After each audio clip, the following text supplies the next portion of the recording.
Okay, so today we will discuss about looping structure in C language. Now, what we cover in this, that is what is loop, types of loop, while loop, do while loop, for loop, break statement, and continue statement. Right now, as far as before beginning for the loop, we need to understand what is loop. Okay, so loop is a group of a statement that has executed until some condition satisfied. Right, means we define one condition and it will be executed until the condition gets false. Okay, the loop consists of two segments. One, that is the body of the loop. This segment consists a single or a group of a statement. Another, that is a control statement. The control statement consists of a condition. Right now, types of loop available in a C language, that is a exit control loop and entry control loop. Right now, what do you mean by entry control loop? So here, if the condition is checked before body of a loop, then right, important point is check the condition before body of a loop.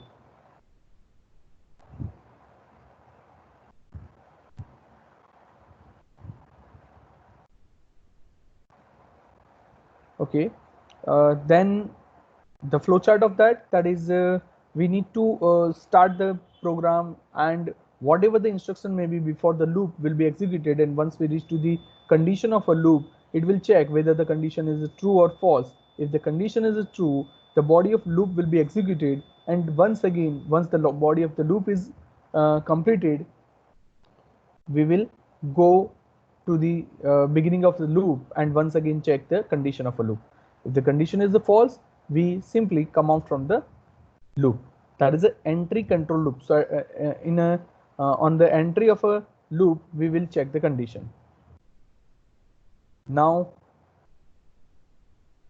as shown in a flowchart, first condition is checked. If the condition is true, then body of a loop is executed.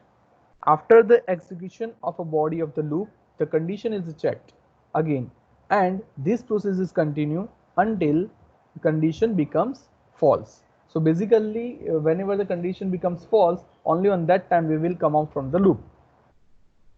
If the condition is false, then body of the loop is not executed. Fine. Another type of a loop, that is exit control loop. Now, if the condition is checked after the body of a loop, then it is known as a exit control loop. So flowchart shows that first of all execute the body of a loop first time. Then after at the end of a body of a loop, we will check the condition, and if the condition is true, we will go back and once again execute the body of a loop. If the condition is false, we will simply come out from the loop. Now, what is the advantage of this? If we write a piece of a code and if we want to execute the execute that code for 1 or 1 to infinity, then this criteria will be easy for us, because it may execute the body of a loop at least one time. In case of entry control loop, it may not execute the body of a loop until the condition is satisfied, means that is a 0 to infinity or 0 to n, we can say that. Here it's a 1 to n. Now, as shown in flowchart, the first body of the loop is executed, then the condition is checked. If the condition is true, then body of the loop is executed again, and this process is repeated until condition becomes false. If the condition is false, then body of a loop is not executed. What is while loop? So basically, we will see about types of a loop, and then after we are discussing about a while loop or do while loop or for loop. So basically, this is again a part of that, like while loop is a part of an entry control loop, because in the beginning of the code, it will check the condition. So a while loop is an entry control loop. Since in the while loop, first condition is checked, right? Here, the while and the condition, right? So it will check the condition. If the condition is true, only on that case body of loop will be executed. This is the flow chart of the same. as it will remain same like a enter control loop. Just enter, check the condition. If the condition is true, this is somewhat like the placement of the text is somewhere else, but the point is, if the condition is true, only on that time body of loop will be executed, and if it is a false, then just come out from the loop. So it's the same flow chart of entry control loop. As shown in flowchart, first condition is checked. If the condition is true, then only of the loop is executed. After execution of a body of a loop, the condition is checked. Again, this process is continue until the condition becomes false. If the condition is false, then body of a loop is not executed. In this, in while loop is condition becomes false at the first time, then body of a loop will never executed, never. And that is why I already told you that the particular block of statement or bunch of statement may executed from 0 to infinity or 0 to n in case of an entry control loop. So as while is the entry control loop, it is applicable for while too. Now this is the example of a while. Here we have taken one variable I equal to 1 before the while statement, and then after we will check the condition whether I is less than equal to 10 or not. If it is correct, it will print this or it will execute this two statement. This is the body of a loop, we can say that, right? This two statement is the body of a loop. Here initially value of I is 1, so let us trace it. Yes, 1 is less than 10, less than equal to 10. Yes, it's true. Print 1. Right now, see, there is no backslash n, no space, nothing is there, and just we increment the value of I. So now value of I will be 2, and if 2 is less than equal to 10, it will print 2 over here. Then for third one, that is I plus plus, so 3 is less than equal to 10, so answer is 3. Same way 4, 5, 6, 7, 8, 9. What about 10? Once we reach to the 9, I plus plus 10. 10 is less than equal to 10, so it's true again. Means it will print 10 too. And the lastly, that is I plus plus, that is 11, and 11 is not less than equal to 10, so we can say that loop will be terminated and the condition is false. We simply come out from this while to the next. So this is end of loop, and whatever the statement written after this while will be executed. Okay, now another, that is a do while loop. How do while loop will be executed? A while loop is a this is do while loop, something mistake over here. This is do while. A do while loop is an exit control loop, since in do while loop first body of the loop is executed. So as we start with this, yes, do, then body of loop. So by default this body will be executed one time, and then after at the end of a loop we will check while the condition. If the condition is true, it will again go back and start the execution of this particular block. Okay, so as we know the exit control loop flow chart, so body of a loop, condition is false, just go ahead, and true, once again execute the same block. As shown in the flow chart, first the body of a loop is executed, then the condition is checked. If the condition is true, then body of a loop is executed again, and this process is repeated until the condition becomes false. If the condition is false, then body of a loop is not executed. In do while loop, body of a loop will execute at least once, even if the condition is false at the first time. Fine. Let's see the same example. Here again we initialize the variable I with a value 1. We work with the same block, that is a printf %d and I plus plus, and I is less than equal to 10. Let's see what is the output of that. So initially it will print the value of I with printf, that is 1. Then after I plus plus, and then after we will check the condition. So I equal to 2. 2 is less than 10, yes. So it will this block will be repeated again. So 2. Then same way for 3, 4, 5, 6, 7, 8, 9. For a 9, now 10. Again 10 is less than equal to 10, yes, true. So 10.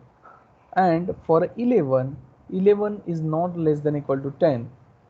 So this is my answer. Now see, in both the case we have a same answer, but just consider, suppose we are taking value of I equal to 11. What happen in case of a while? It will not print anything, but in case of a do while, it will print 11 first, then I plus plus, then I plus plus, that is 12. 12 is less than equal to 10, no, false. So simply go for the further instruction, right? So in this case the loop will be executed at least one time. Okay, another, that is a for loop. Okay,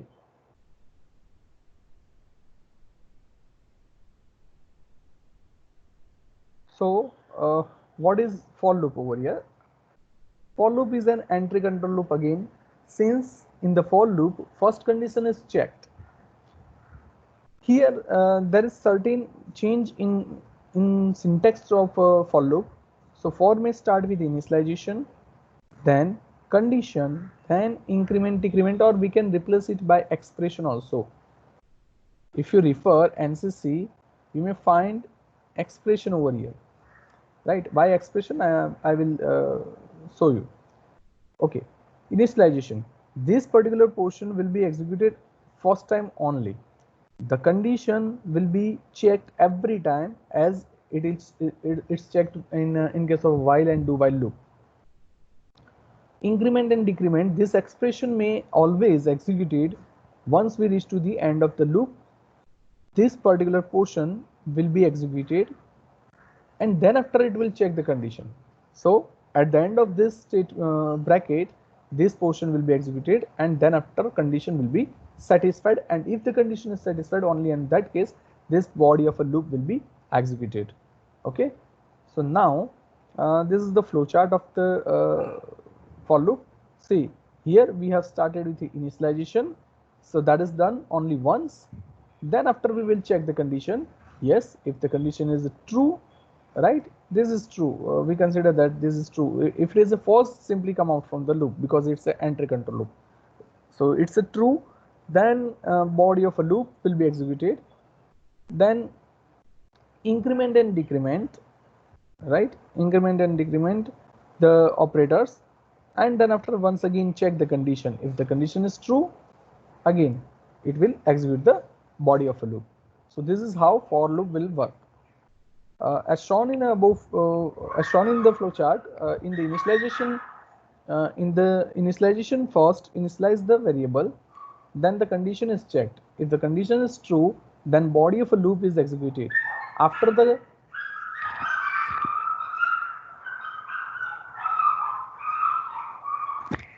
the completion of execution of the body of a loop, the value of a variable is incremented or decremented. After increment or decrement the value of a variable, the value of a variable is checked using the condition. This process is repeated until the condition becomes false. If the condition is false, then body of a loop is not executed. Okay, so this is the example of a for loop where see, in case of a while and do while, we need to initialize the variable I before the do while and do while loop begins, right? In case of a for, here we can directly initialize the variable with syntax like I equal to 1, I is less than 10, I plus plus. So it will print, yes, I equal to 1, 1 is less than 10, yes, it will print 1.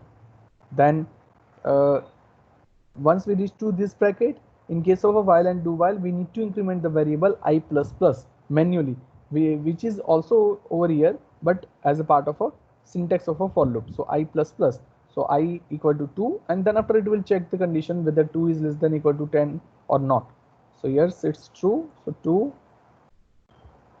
3, 4, 5, 6, 7, 8, 9, and for a 10 2. See, answer is same. Now you might have one question like when we choose while loop, do while loop, or for loop, then first whether you want to execute your block once or not. If you feel yes, the block will be executed at least once, in that case you need to choose do while loop, that is must. If you think that the block will be executed until the condition is true only, in that case we do have choice for a while loop and for loop. Now both of these two have their own characteristics. Here if we are dealing with a certain variable which should be initialized first and incremented at every stage, then I suggest for loop is good. But in case of a while, we can say that it is on a specific condition, like nothing to initialize and nothing to increment or decrement like that. In that case, just on a specific condition, if we would like to repeat the block, then while is also good. Doesn't mean that we cannot replace while with a for, doesn't mean that we cannot replace for with a while. We can, but it is easy to use while whenever initialization is not required or increment decrement kind of operators are not required. It is better to use a while. If we know that these kind of conditions are there, then it's better to use a for. Just the reason is we might not forget to write increment or decrement or initialization of a variable in beginning of the program, sorry, beginning of the loop. So that is why for loop is good in that case. Which are the additional features of a for loop? Then more than one initialization is also allowed in the for loop. This is important thing. Like if we think that inside the loop I have a two variable I and j both, then what we are doing, j equal to 1, I equal to 0, I is less than 10, I plus plus can be rewritten like j equal to 1, I equal to 0, and both of these two are separated by comma operator. Here see all these three conditions are separated with a semicolon, and here it's separated by comma, right? Then another additional features, that is more than one increment or decrement is allowed in the for loop. So this we already seen that, and same way I plus plus comma j plus plus, this is also possible. More than one condition is allowed in the for loop, that is also possible. So I is less than 10, comma j is less than 15 also, that is also possible in case of a for loop, right, with the help of a comma. Another that is one or more part of the for loop can be omitted, like I equal to 0. Yes, this might be omitted, like I don't want to initialize any variable inside a for loop statement, so I can simply put the semicolon. It shows that initialization will be omitted, and I would like to check I is less than 10 only. This is a condition only, and same way I don't want to increment or decrement anything inside the for loop statement, then also that is possible, like semicolon and bracket. So printf %d I plus plus, it will print the same kind of output as we have discussed before. Nested for the loop is allowed, like for inside a for is also possible, but see this is supported by while, do while, and for all of these three. So nested of a loop is allowed for all these three, while, do while, and for loop, right? Okay, so these are the 5 additional features of the for loop. Okay, so now there is a question for you. So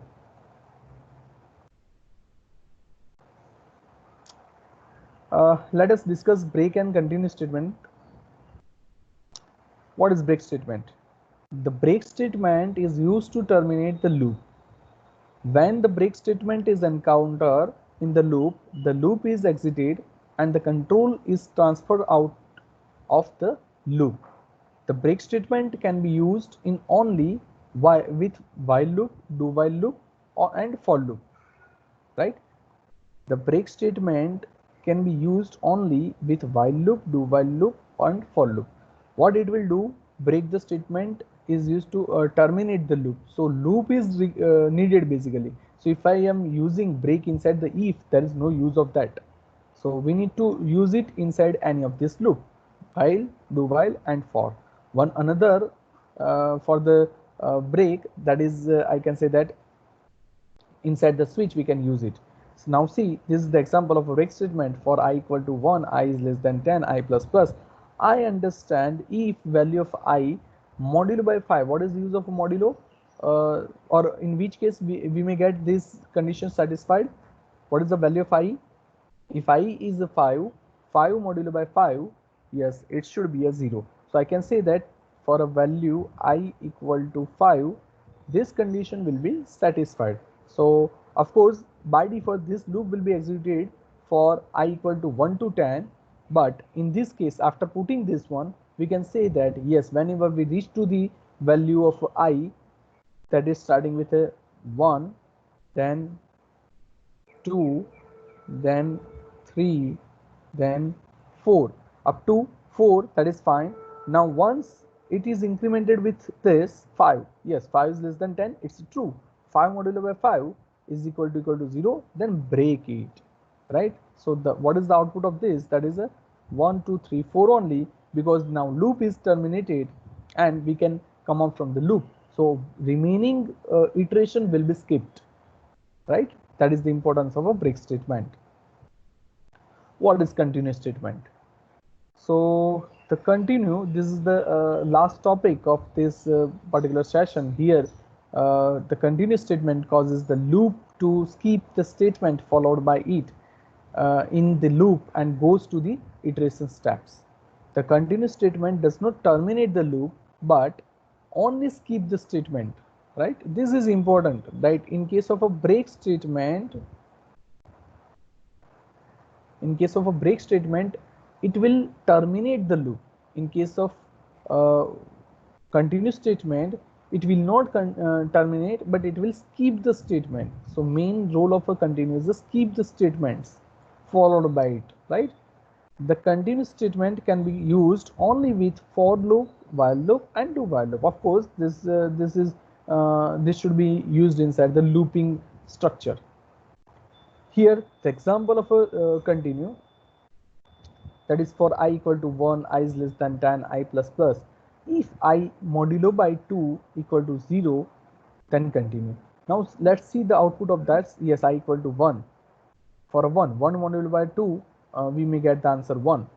Then the statement is not satisfied, so condition is not satisfied, we will go for the else portion. That is I printf percentage %d and print the value of 5, that is a 1. Now I plus plus 2 modulo by 2, which is 0, because 2 divided by 2, that is 2 ones are 2 and the remainder is 0. So 2 modulo by 2 is 0. Continue. So whatever the return statement after the continue will be skipped. In this case, we have if else statement. Thus, you might think that yes, once we reach or once we go inside the if statement, no need to execute the else. That's you are correct. But suppose we have written something after this if else statement in this for loop, then also that will be skipped. So the point is, whatever the things will be there after or followed by the continuous statement, all those statements will be skipped automatically and go for the next iteration. Means for a iteration I equal to 2 will be skipped and we will go for the I equal to 3. Now 3 modulo by 2, again we may get answer as a 1 and it will print. Or we will go for the else, it will print a 3. Same way, once again, for 4, this will be skipped. For a 5, we will go for the print. For 6, it will be skipped. For 7, it will print. For 8, it is skipped. For 9, it will print the output 9. For 10, yes, 10 modulo by 2, it's 0 and thus continue. And then after I plus plus, that is 11, which is which will not satisfy this particular condition, and thus the loop will be terminated. Getting this, right? So now I can say that this is the end of all the looping structure, where we have discussed about we can say that what is loop, then types of a loop, that is the entry control loop and exit control loop, and then after while loop, do while loop, for loop, and break statement and continue statement, which are these two statements we may use inside the loop for terminating the loop on certain condition. We may use the break statement, and for skipping certain iteration we may use the continue statement, right? So this is the end of our lecture.